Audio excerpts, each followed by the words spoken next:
하나님께서 여러분을 이 시대에 필요하다고 하시거든요. 여러분을 보고 세상에 필요한 사람이라고 합니다. 세상 사람들은 학벌이 어느 정도 돼야 필요하다고 생각합니다. 세상 사람들은 실력이 어느 정도 되어야 세상에 필요한 인재라고 생각합니다. 하나님이 보실 때는 복음 가진 한 사람이 필요하다 하십니다. 그래서 여러분이 세상에 없으면 안 되는 유일한 비밀 가진 하나님의 사람들인 것을 오늘 믿으셔야 되겠습니다. 옆에 있는 사람을 향해서 축복합시다. 당신은 세상에 반드시 필요한 사람입니다. 오늘 그 믿음 가지고 이 예배에 승리하게 되시기를 축복합니다. 아람 시대의 메시지 마무리합니다. 아람 시대를 이긴 제자들입니다.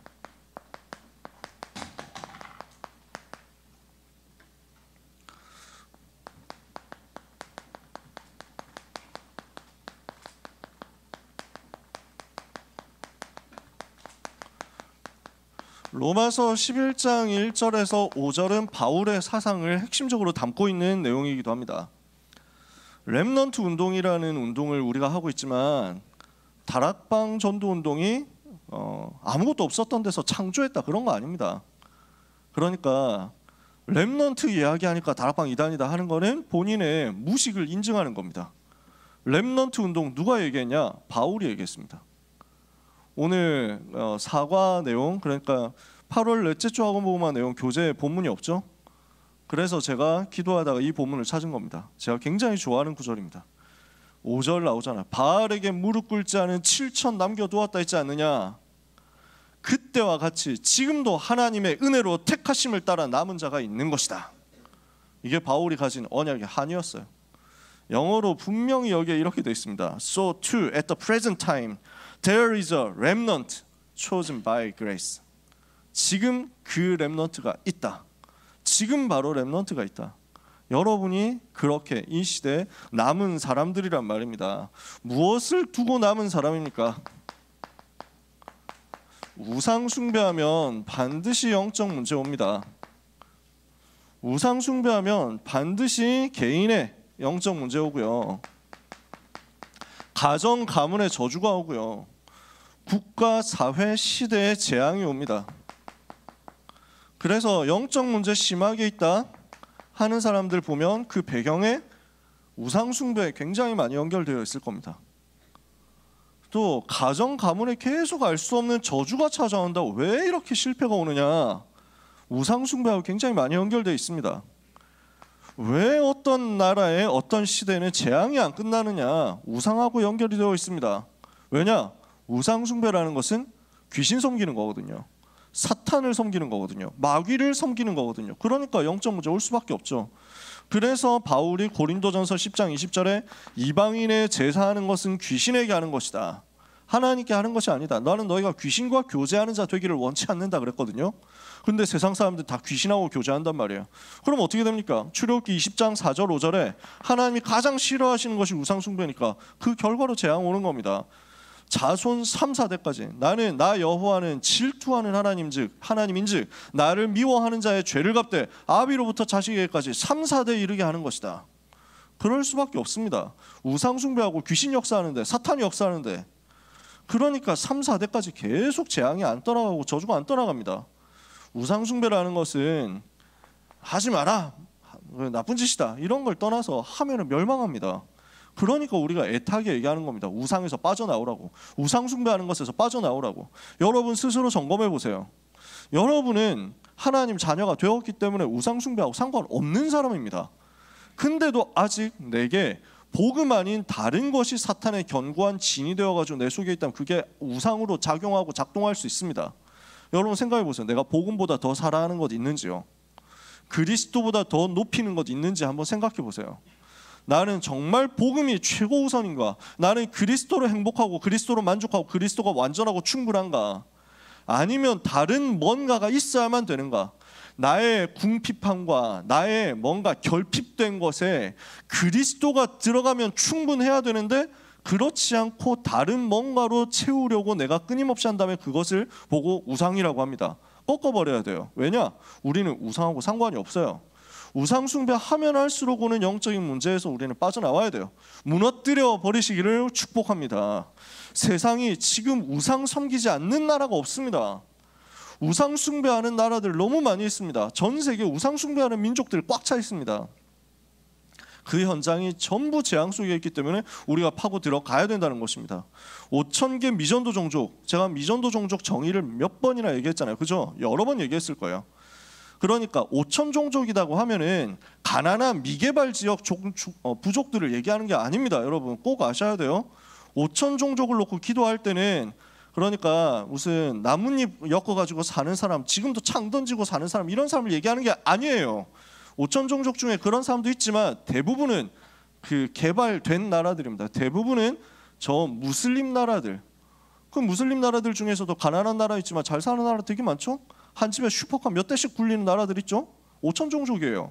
카타르, 아랍에미리트, 사우디아라비아 5,000 종족입니다. 아시죠? 그건 알고 계셔야 돼요. 5,000 종족 안에 사우디아라비아에도 사우디아라비아 한 나라에만 해도 수많은 종족들, 부족들이 있을 겁니다. 사우디아라비아라는 나라가 수많은 부족들의 연합 국가거든요. 그 옆에 아랍에미리트 같은 나라들도 부족들의 연합 국가예요. 한 7개 부족 연합 국가예요. 그러니까 5,000 종족 안에 그 5,000 종족 중에서 한 7개는 아랍에미리트에 있다는 거야. 그 옆에 카타르 또 다른 종족이야. 이 현장들이 기름이 있기 때문에 너무너무 부유한 나라들이고 엄청나게 높은 빌딩 세워놓고 살아가고 있지만 미전도 종족 5,000 종족입니다. 우리 옆에 5,000 종족 제일 큰 종족 중에 하나가 일본입니다. 5,000 종족 안에 들어가 있는 종족이에요. 북한 아마 미전도 종족이라고 해야 될 겁니다. 공식 통계 자료를 따른다면요. 복음이 들어갔는데 복음을 들어보긴 했는데 복음이 영향을 끼칠 수 없도록 박해와 핍박 속에 있는 나라들, 아니면 굉장히 개발되지 않고 오지여서 접근이 되지 않아서 선교사님의 발걸음이 미치지 못한 현장들, 그 모든 것을 위전도 종족이라고 하거든요. 그러니까 유 목사님 메시지에서 가끔씩 나오는 파나마에 있는 나라들 있죠. 파나마라는 나라 안에 있는 미전도 종족들이 있습니다. 그럼 완전 오지 부족이에요. 남아메리카와 북아메리카를 연결하는 회랑이 있어요. 아주 좁은 지역 있죠. 여기 좁은 지역은 지구상에서 가장 위험한 지역 중에 하나입니다. 아직까지도 여기가 도로가 연결이 되어 있지를 않아요. 그래서 여기는 끊겨 있는, 남아메리카, 북아메리카 다 연결되는데 이 부분은 끊겨 있습니다. 이 지역이 너무 위험하게 되어 있는 이유는 개발이 되지 않았고 정글이고 밀림이고 그런 것도 있지만 그 지형을 틈타서 마약 카르텔들이 활용하고 있기 때문입니다. 조폭들이, 마피아들이. 이러니까 거기는 치안이 닿질 않아서 위험해요. 그래서 여기 지역에 공권력이 들어가지 못하니까 깊은 오지가 되어 있고 이 오지에는 복음이 들어가지 않고 있고 이런 현장들이 있습니다. 이런 부족들이 있기 때문에 여기도 우리가 붙잡고 기도합니다. 동시에 큰 나라들인데 핍박 속에 있기 때문에 복음이 들어가지 않는 나라들, 터키 같은 나라도 그렇죠. 한 인구 8천만 되잖아요. 이란 같은 나라도 인구 한 8천만 넘을 겁니다. 이집트 인구 1억 되죠. 이런 나라들 진짜 나이지리아 같은 나라는 그래도 기독교인 비율이 몇십 프로 됩니다. 자, 사우디아라비아 인구도 한 3천만인가 이 정도 될 거예요. 제가 정확한 통계를 머릿속에 다 외우고 있지는 않으니까요. 일본 1억 2천만입니다. 미전도 종족입니다. 우상 숭배 속에 갇혀 있는 나라, 갇혀 있는 종족, 갇혀 있는 사람들입니다. 복음이 전달되지 않고 있고 복음이 뭔지도 모르고 있는 현장이 너무너무 많다는 것. 그래서 이곳에 우리가 파고 들어가서 우상을 꺾어버려야 된다는 것. 우상 숭배하고 있으면 이 미전도 종족 현장에는 굉장히 계속 재앙 올 수밖에 없기 때문입니다. 오늘 여기에 대해서 눈 열어야 됩니다. 여기에 대해서 언약 붙잡고 기도 제목 붙잡아야 됩니다. 여기에서 빠져나오도록 도와줘야 되는데 중단하면 됩니까? 우상 숭배는 중단하는 게 아니라 해방되어야 됩니다. 우상 섬기지 마라 이렇게 해가지고 안 섬기는 게, 안 섬겨질 수 있는 게 아니에요. 내가 우상 안 섬겨야 되겠다, 내가 미련한 것 안 해야 되겠다, 어리석은 것 안 해야 되겠다, 이게 아니라 우상을 안 섬겨도 되도록 해방돼야 된다. 누구에게서? 마귀에게서, 사탄에게서, 죄에서 해방되고 지옥 배경에서 해방되고 사탄의 권세에서 해방돼야 되거든요. 그러니까 오직 복음 아니면 저주를 꺾을 수가 없습니다. 오직 복음으로만 해방 가능합니다. 오직 복음으로만 저주에서 빠져나올 수 있습니다. 그래서 이 시대에 우상과 싸우겠다. 뭘 가지고? 오직 복음 가지고. 그 사람을 하나님이 찾고 계신단 말이에요. 그 사람이 세상에 필요한 사람이고 그 사람이 바로 여러분들이다. 오늘 이 사실에 대해서 언약을 붙잡으시면 됩니다. 이 사실을 위한 제자가 일어나고 이 사실을 위한 제자 공동체가 일어난다. 하나님은 거기에 집중적으로 역사하십니다. 오직 복음 가지고 우상과 싸우겠다. 오직 복음 가지고 우상에 빠져서 재앙 만난 현장을 살려내겠다. 이걸 가지고 기도하는 한 사람 일어나면 하나님은 거기에 관심을 집중하시고 그 한 사람 한 사람들이 모여서 팀이 되고 공동체가 된다면 하나님은 그 팀을 중심으로 한 나라를, 한 종족을 살리실 수 있다.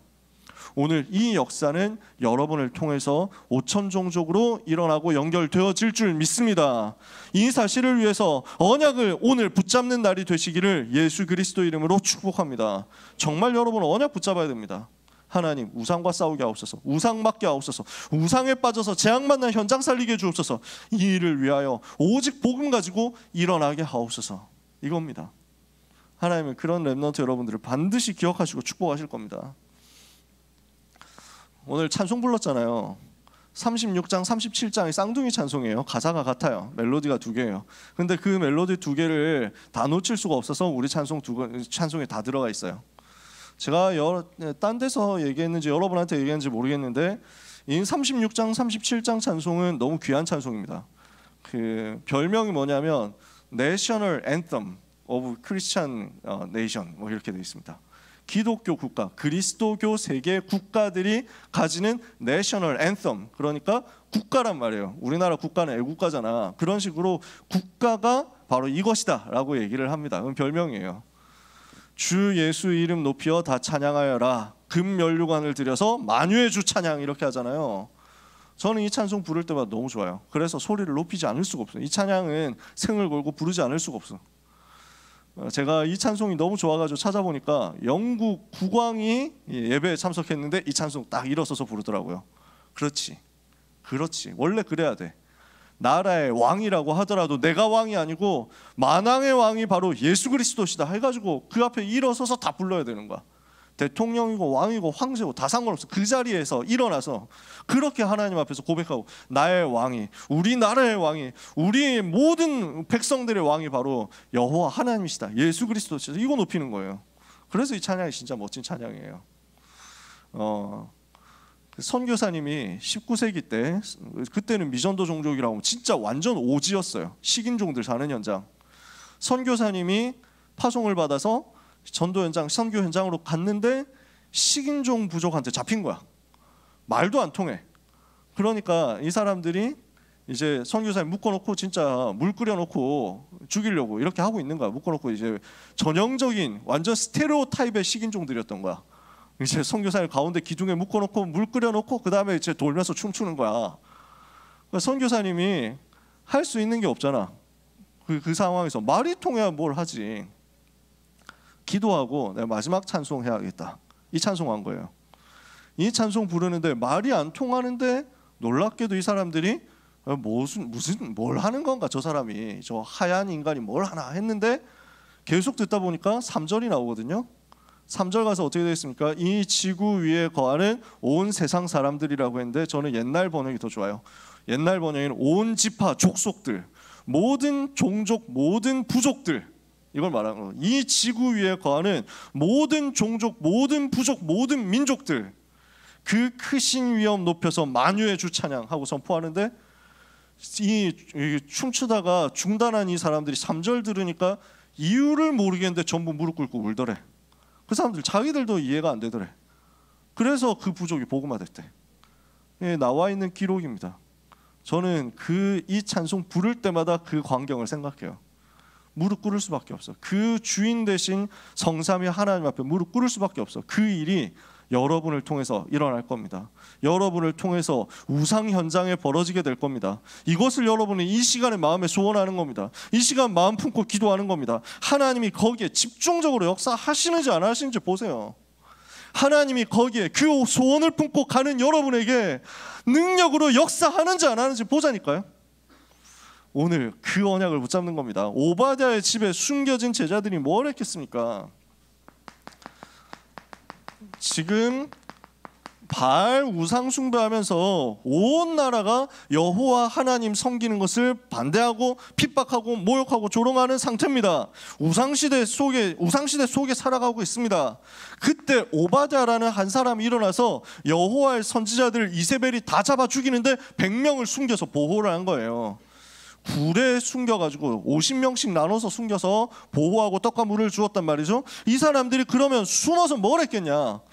유 목사님이 교재 만들어 놓고 무엇을 했을까? 답은 안 써놨어요. 그리고 숨겨진 제자 7,000명 어디에? 이래놓고 답은 안 했어요. 도단성 운동의 제자는 누구일까? 물음표만 있어. 교재 내용이 없어. 그러니까 목사님의 의도는 포럼을 해봐라 이건데, 포럼 하라고 하면 됩니까? 보통 이거 가지고 누구일까요? 뭐 하면 예? 뭐 이래가지고 반응이 그렇게 나올 거거든. 여러분만 그런 게 아니고 모든 사역자들이 다 그래. 그래서 사역자분들 중에서 질문하는 분들이 있다니까. 이거는 이번 주에 뭡니까? 이렇게 질문하는 경우들이 있다니까. 저도 모르니까 질문했죠. 하나님 앞에 질문했어요. 숨겨진 제자는 뭘 했을까? 한 번도 생각해 본 적이 없어. 숨어 있는 것만 생각했지 뭘 했을지를 한 번도 생각해 본 적이 없어. 뭘 했을까 생각하니까 4가지가 나오더라고요. 이 사람들은 일단 안 숨어도 되는 방법이 있어요. 숨지 않아도 돼. 어떻게 하면 안 숨습니까? 타협하면 돼. 나 이제 여호와 선지자 안 할게요. 저 그만둘게요. 저 이제 바알 섬길 테니까 저 이제 살려주시는 거죠? 이러면 살아. 안 숨어도 돼. 굴에 안 숨어 있어도 돼. 이 사람들은 굴에 숨어 있을지언정 나는 바알에게 무릎 꿇지 않겠다 한 거예요. 우상시대 속에서 목숨이 위험한 것을 알고도 변질되지 않았다.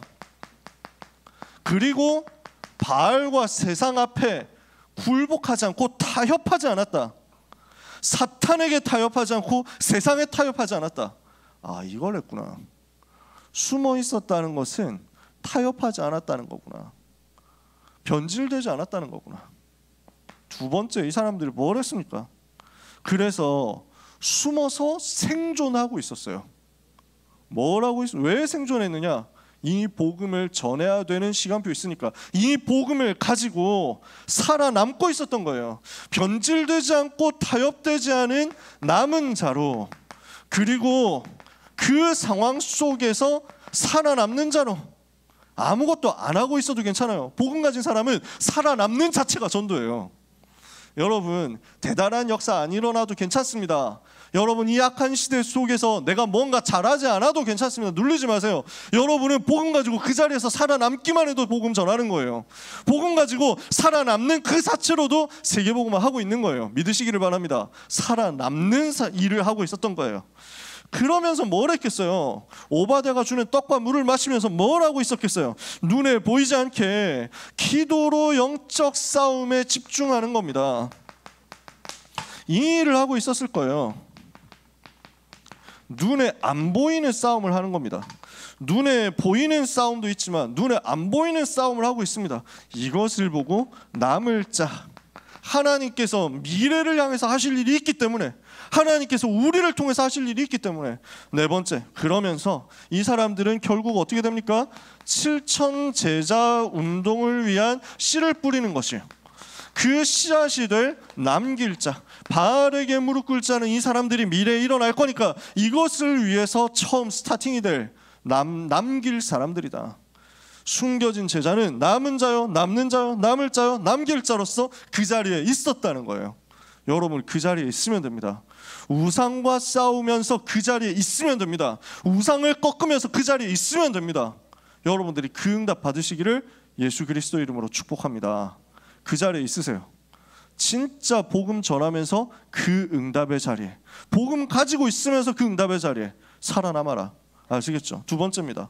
숨겨진 제자 7,000명은 어디에 있었습니까? 하나님은 이 사람들을 예비해 두고 계셨습니다. 어디에 있는지 찾아야 되겠죠. 이 사람들은 어떤 사람이었냐? 바알이 무엇인지 알기 때문에 바알에게 무릎 꿇지 않고 입 맞추지 않은 사람이다. 이것을 보고 영적으로 순결한 사람이다, 하나님의 사람이다 할 수 있습니다. 바알이 무엇인지를 아니까 그 바알과 싸우기 위해서, 영적 싸움하기 위해서 나는 바알에게 무릎 꿇지 않겠다, 바알에게 입 맞추지 않겠다. 나는 하나님의 사람이다. 나는 바알의 사람일 수 없다. 나는 하나님께 속한 사람이다. 이 정체성 여러분들이 붙잡고 있으면 됩니다. 두 번째, 하나님이 이 사람들을 어떻게 하셨냐? 전부 예비하셨어요. 하나님이 준비한 사람들 어디에 있느냐? 전 지역에 예비되어 있는 거예요. 이 사람들은 전 지역 살릴 전도 운동을 위해서 하나님이 준비하셨거든요. 그러니까 이 사람들이 어디에 있었냐? 길갈에 있었어요. 길갈에 가니까 여호와의 선지자의 생도들이 있었다. 베델에 가니까 거기에도 선지 생도들이 있었다. 여리고에 가니까 거기도 선지 생도들이 있었다. 무슨 말입니까?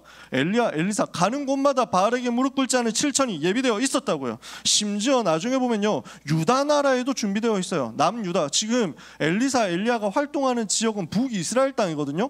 남유다 나라에도 하나님이 예비해놨어요. 하나님이 그 사람들을 준비해 놓은 거예요. 나중에 보면은 남유다 왕 여호사밧이 찾아와서 엘리사 선지자 만나고 싶다고 하거든요. 그런 내용들을 우리가 자세히 읽을 시간은 없습니다만 엘리사 선지자가 하고 있는 전도운동, 말씀운동의 흐름을 남유다 왕도 흐름대로 타고 있었다는 얘기야. 여호사밧이라는 사람이 임금이 굉장히 괜찮은 사람이거든요. 저는 거의 탑티어 들어가는 사람이다. 왕들 중에서 거의 최고 수준 괜찮은 사람이다. 이렇게 생각할 정도 괜찮아요. 엘리사의 제자였단 말이에요. 요렇게 훈련이 딱 들어가고 있었다고요. 심지어 어디까지 가고 있었냐? 이스라엘 땅뿐만 아니라 저 남유다 나라뿐만 아니라 저 아람 나라에도 숨겨져 있었어요. 누가 있었습니까? 나아만 장군. 이런 사람들 하나님 예배 놓은 거예요. 궁정에서 일어나는 일들이 나중에 보면 열왕기하에 기록되어 있잖아. 열왕기하 6장에 보면 우리가 지난번에 읽은 본문 아닙니까? 둘째 주에. 그래서 아람 왕이 아무데 진을 치고 이스라엘 왕을 잡아야 되겠다 했더니, 그래서 나중에 엘리사 선지자가 이걸 가지고 알고, 영적으로 알고 이스라엘 왕에게 얘기해가지고 왕은 어디로 지나가지 마십시오. 복병이 있습니다. 이렇게 하니까 아람 왕이 습격을 했는데 그때마다 허탕을 치니까 빡쳐가지고 너희 중에 스파이 있지, 신하들한테 막 이렇게 막 공격을 하잖아요. 너희 중에 스파이 있지, 이렇게 했단 말이에요. 그러니까 신하 중에 나서가지고 뭐라고 얘기합니까? 아, 우리가 스파이를 한 게 아니라 임금님께서 이야기하는, 침실에서 이야기하는 것도 이스라엘 나라 가면 엘리사라는 선지자가 다 보고합니다. 그 정도로 영적으로 뛰어난 사람입니다 라고 얘기를 합니다. 그러면 요 사실은 누가 알았을까요? 요 사실을 어떻게 알고 열왕기하 기자는 이걸 썼을까요? 지금 왕궁에서 일어나는 얘기잖아. 왕궁 회의하면서 일어나는 일이야. 아주 군사적으로 극비를 요하는 회의란 말이에요. 비밀 작전 얘기를 하는 그 내용이 성경에 다 기록됐어. 그러면 그 얘기를 어떻게 알고 기록했을까? 아람 나라의 왕궁의 제자가 나오지 않으면 그 얘기를 누가 어떻게 알고 이걸 써? 무슨 말인지 이해가 돼요? 분명히 그 자리에 제자가 있었다고요. 숨은 제자들이, 바알에게 무릎 꿇지 않은 7천이 여기에까지 숨어 있었다니까. 나중에 가면요, 니느웨까지 이 복음이 전달됩니다. 어떻게 해서 그게 되느냐? 성경에는 자세히 나와 있지 않은데요, 엘리사 선지자가 활동할 때 그때 일어난 소년이라고 써 있는 제자가 있습니다. 청년이라고도 하고 소년이라고도 하는데 나이 어린 제자가 있었던 것 같아요. 렘넌트죠. 렘넌트 제자가 있는데 엘리사가 어떻게 하냐면, 네가 가서 기름을 붓고 와라, 예후라는 사람에게 기름을 부어주고 와라, 메시지를 전달하고 와라 하고 미션을 줍니다. 그래서 이 소년 선지자가 가가지고 잽싸게 예후 장군에게 가서 기름을 붓고 도망칩니다. 그 사람이 도대체 누구냐라고 했을 때 구약 성경을 연구하는 히브리인, 그러니까 이스라엘 사람들, 이스라엘 구약 학자들이 뭐라고 하냐면, 이 사람은 아마 요나였을 것이다 얘기를 합니다. 왜냐, 그 시대에 활동한 사람이거든요. 엘리사 선지자가 활동하고 나서 얼마 되지 않은 이후에 요나 선지자가 활동한 기록이 열왕기하에 잠깐 나옵니다. 요나 선지자 누군지는 아세요, 여러분? 물고기 뱃속에 들어갔다 나온 사람이잖아. 그 사람이 활동했던 기록이 열왕기하에 잠깐 나오는데, 아미떼의 아들 선지자 요나를 통해서 하나님이 하신 말씀이 이스라엘에 이렇게 이루어졌다라고 열왕기하에 잠깐 기록되어 있습니다. 그게 엘리사 선지자 활동하던 시대 말기하고 거의 겹칩니다. 그래서 아마 이 사람이 요나였을 것이다. 그래서 학자들이 이야기하기를, 성경 학자들이 이야기하기를 요나는 엘리사의 제자였다라고 얘기를 합니다. 그 요나를 통해서 일어난 일이 뭡니까? 니느웨의 복음이 전해지는 일. 그러니까 하나님이 이 사람들을 거기까지 예비해 놓고 있으니까 7천 제자 숨겨놨다, 찾아라. 어디까지 가야 됩니까? 여기 다 있다는 거예요. 전 세계. 무슨 말인지 이해가 되세요? 오늘 여러분들이 언약을 붙잡는 겁니다. 나는 우상과 싸우겠다. 오직 복음 가지고 우상과 싸우겠다. 이 일을 위해서 하나님이 예비하신 제자가 있으니까 그 제자를 찾아내겠다. 이걸 마음에 담는 거예요. 내가 바로 그 제자로 시작하는 거야. 숨은 제자, 남은 자, 남는 자, 남을 자, 남길 자로 시작해서 여러분 현장에 가보면 이 모든 것에 숨겨져 있으니까 이것을 찾게 해달라고 기도를 시작하는 거예요. 이렇게 하고 있으면 여러분을 통해서 무슨 일이 벌어지느냐, 여러분의 평생의 생을 통해서 도단성 운동이 일어날 겁니다. 도단성 운동이 어떻게 벌어지는지 잠깐만 봅시다. 열왕기하 4장에 보면요, 복음을 위해서 헌신했던 선지 생도들이 있습니다. 이 사람들의 가정을, 이 사람들의 경제를, 이 사람들의 생활을 하나님이 책임지시는 장면이 나옵니다. 선지 생도 제자들이 있었단 말이에요. 그 사람들의 가정을 하나님이 책임지시고 그 사람들의 생활과 경제 하나님이 역사하시는 장면들입니다. 내용을 자세하게 지금 설명 다 할 수는 없고요. 열왕기하 4장 1절에 7절에 그리고 38절에서 44절에 보면 쭉 나오는 내용들이 그 선지 생도로 훈련받고 복음 전하던 사람이 세상을 떠났어요. 그러니까 남겨진 가족들이 먹고 살 길이 없어. 그래서 엘리사에게 호소했더니 하나님이 엘리사 선지자를 통해서 그 가정의 경제가 끊어지지 않도록 하셨다. 그 내용입니다. 선지자의 생도들이 뭘 먹어야 되는데 그래서 다 같이 와가지고 먹을 게 없으니까 배고파서 어떻게 해야 됩니까 하니까 엘리사 선지자가 뭘 갖고 와서 끓여라. 이렇게 해가지고 끓였더니 먹을 만큼 죽이 됐는데, 먹을 수 있는 죽이 됐는데 거기에 독이 있어가지고 어떻게 합니까? 독이 있습니다. 이러니까 기도하니까 그 독이 다 빠져나가서 다 먹을 수 있게 됐어. 그런 내용들이야. 그러면 요 내용들을 보고 야, 신기한 일이 벌어졌구나. 이거는 1차원적인 생각이야. 왜 성경에 이런 일이 기록되었겠냐고. 선지 생도들, 하나님이 예비하신 제자들, 하나님이 그 가정을, 그 생활을, 그 경제를 책임지신다. 그 얘기예요. 진짜 복음 때문에 살겠다? 여러분이 복음을 위해서 살겠다? 복음을 위한 7천 제자, 남은 자로 살겠다? 7천 제자를 찾기 위한 전도자로 살겠다? 여러분의 학업을 하나님이 책임지신다. 그 얘기라니까. 여러분의 입시, 진로 하나님이 책임지신다고요. 경제 책임지시고 여러분이 만나야 될 남자친구, 여자친구 하나님이 아시고 책임지신다고요. 조급해하지 마세요. 그러니까. 그래서 조급해가지고 지금 벌써 누구는 사귀고 있는데 지금 내가 이러고 있을 때가 아닌 것 같은데 라고 생각한다면 속지 마세요. 분위기 따라가지 말라니까. 그래서 여러분 흔들리지 말고 정말 나는 연애를 하고 싶다. 찾아와라. 일단 누구를 만나고 싶은데 괜찮을까? 일단 선생님한테 얘기를 하든 우리한테 얘기를 하든 찾아와. 저는 교회 안에서 연애를 한다? 전 나쁘지 않다고 생각합니다. 여러분 보고 하지 말라고 하면 나가서 불신자 만날 거 아니야. 그것보다 낫지. 근데 뭐가 문제냐면 말을 안 해. 말을 하고 만나라니까. 뭘 하려면 말을 하고 그 다음에 지도를 받으라고. 그래야 문제가 생기지 않도록 우리가 가이드를 해줄 거 아니에요. 뭔가 나중에 보면 교회 안에서 연애한 스토리들 제가 너무 많이 가지고 있는데, 그러니까 교회 안에서 연애한 사람들을 지켜본 관찰 스토리를 제가 정말 많이 가지고 있거든. 정말 많이 봤어. 그래서 꼭 보면 말을 안 하고 비밀스럽게 해가지고 자기들끼리만 이렇게 하는데 보면 자기 친구들은 다 알아. 교역자만 몰라. 말을 안 하니까. 그럼 뭐가 문제냐면은 이대로 결혼하면 얼마나 감사합니까? 이대로. 그래서 근데 보통 그렇게 잘 안 되거든. 소꿉친구부터 시작했는데 막 10대 때 여자친구 사귀었는데 그게 결혼해가지고 막 30살 되어가지고 15년 만에 우리 결혼한다 뭐 이러면 참 좋은데 그게 이상적인데 잘 안 되거든. 여러분의 많은 그 여정들이 있다니까. 그래서 만날 수도 있지, 헤어질 수도 있지. 당연한 것 아닙니까? 만나봐야 성격이 맞구나, 세계봉 꿈이 맞구나 이러지. 안 만나보면 또 뭐 잘 모르잖아요. 만나볼 수도 있는 거지. 근데 보면은 꼭 교역자한테 보고 안 하고 자기들끼리 엄한 데로 가서 역사 일으키는데 친구들은 그걸 다 알고 있고 이렇게 하다가 나중에 가면 갈라지는데 누구 때문이냐 이렇게 해가지고 두 파로 나눠져가지고 싸우거든. 여자파 남자파 해가지고 이래가지고 복잡하다니까. 내전 벌어지고 나면은 갑자기 애들이 교회를 안 와요. 당사자 둘 다 교회 안 와. 그래가지고 어디 나가서 불신자처럼 살다가 다른 교회 가 있어. 또 희한한 건 같은 교회 간다 또. 같이 가보면 같은 다락방 교회 가가지고 막 거기서 막 진짜 얼마나 웃기는 일들이 많은지 몰라요. 막 상처밖에 안 남아. 왜 그런 짓을 하느냐. 제발 조급해하지 마라 좀. 그리고 진짜 나는 만나야 되겠다 하면 기도하면서 교역자를 찾아오세요. 비밀 절대 지키니까. 강단에서 지금까지 여러분이 누구를 만나는데 지금 누가 누구 사귀고 있는데 이런 얘기 한 거 봤습니까? 여러분들이 비밀로 나한테 얘기한 건 나는 절대로 지킨다니까. 강단에서 툭 튀어나오고 이런 일 없어요. 강단에서 여러분들이 진짜 인도받고 응답받은 얘기, 뭐 그 연애 얘기 말고 진짜 응답받은 얘기도 간증해도 되겠냐 하고 물어보고 하지. 내가 안 물어보고 안 한다니까. 걱정하지 마세요. 하나님이 책임진다고. 모든 걸 책임진다고. 아시겠죠? 두 번째, 이 일을 위해서 중직자 가정이 나옵니다.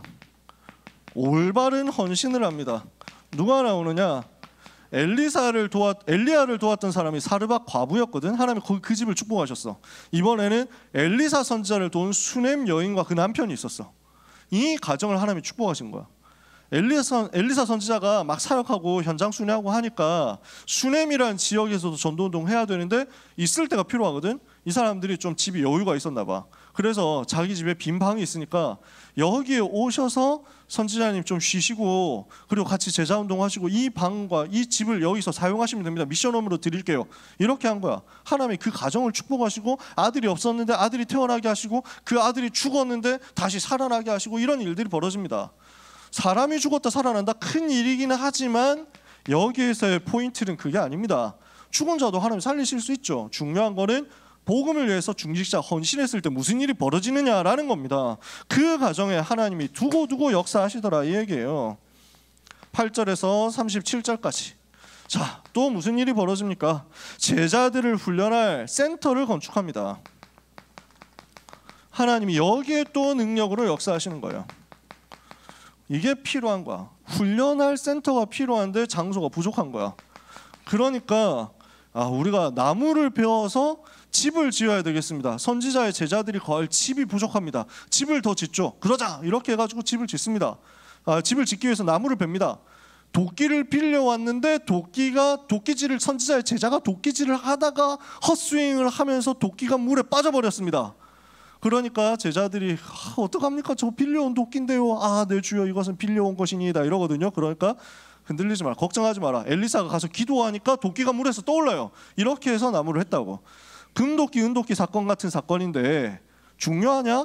도끼 떠오르는 게 그건 뭐가 중요합니까? 할 수 있지. 안 되면 헌금해가지고 사면 되지. 그게 뭐가 문제입니까? 근데 왜 여기 이 사건이 기록됐냐고.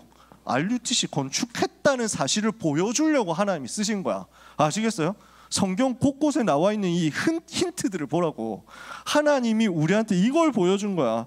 바알에게 무릎 꿇지 않은 7천 제자를 일으키기 위해서 뭐가 필요하냐? RUTC가 필요하다. 뭐가 필요하냐? 성전이 필요하다. 뭐가 필요하냐? 건물이 필요하다. 하나님은 거기에 기적으로 지금도 역사하실 수 있다는 말입니다. 올바른 건축을 해야 되니까 이 메이슨 전쟁을 위해서 하나님은 도끼가 떠오르는 기적도 역사하시더라.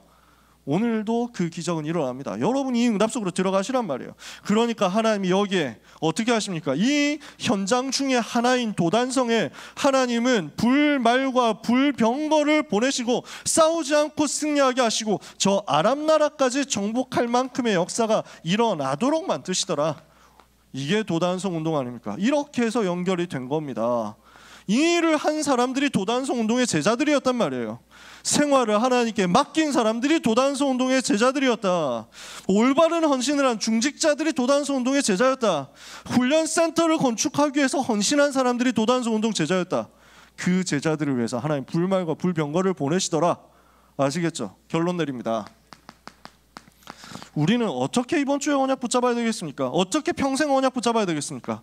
이런 일이요, 아람 시대에 일어난 겁니다. 보세요. 어떤 일이 일어났습니까? 목회자, 전도자와 중직자, 전문인, 산업인, 참성공자와 그리고 남은 자, 후대, 제자, 렘넌트들이 공동체가 된 겁니다. 이 사람들이 지금 한 팀이 되어서 일어난 겁니다. 목회자와 중직자와 렘넌트가 한 팀이 되었다. 엘리야, 엘리사 같은 목회자가 일어났죠. 수넴 여인 같은 사르밧 과부 같은 오바댜 같은 중직자가 일어났죠. 돈이 있는 중직자도 있고 돈이 없는 중직자도 있었어요. 상관없다니까. 진짜 복음 위해서 헌신하면 되잖아. 사르밧 과부 돈 없잖아. 근데 복음 위해서 헌신했거든. 자기가 가지고 있는 남은 한 방울의 그 식량, 양식을 가지고 헌신했거든. 그게 중직자야. 그러면 그 현장에 하나님이 능력으로 역사하신다고요. 그리고 7천 제자, 도단소 운동을 통해서 일어난 이 남은 자, 렘넌트들. 그러니까 제가 얘기했잖아요. 나이가 어린 사람도 되지만 하나님께서 남겨두신 그 사람이 본질적으로 렘넌트라고. 여러분이 이 시간에 남은 자로서 앉아 있는 겁니다. 아시겠죠? 약속 붙잡으세요. 자, 이것을 두고 하나님은 어떻게 역사하시느냐. 목회자 중직자 렘넌트가 일어났던 아람 시대, 목회자 중직자 렘넌트가 일어났던 또 하나의 시대가 있습니다. 초대교회 시대. 여기에 하나님이 능력으로 역사하시니까 이때 전도와 선교가 올바르게 회복되는 겁니다. 237 나라 5천 종족을 살릴 전도운동, 선교운동이 회복되는 겁니다. 이렇게 전도와 선교가 회복되어서 오직 복음이 들어가면 그때 어떻게 돼요? 우상이 무너지는 거야. 우상을 무너뜨리는 응답이 일어나는 겁니다. 우상을 꺾는 응답. 그러니까 우상이 무너지니까 뭐가 오느냐? 재앙 막는 응답이 따라오는 거예요. 이 일이 벌어지는 것이다. 이것을 여러분이 소원으로 붙잡게 되기를 바랍니다. 그래서 여러분은 교회에서 찾아내세요. 또 현장에서 찾아내세요.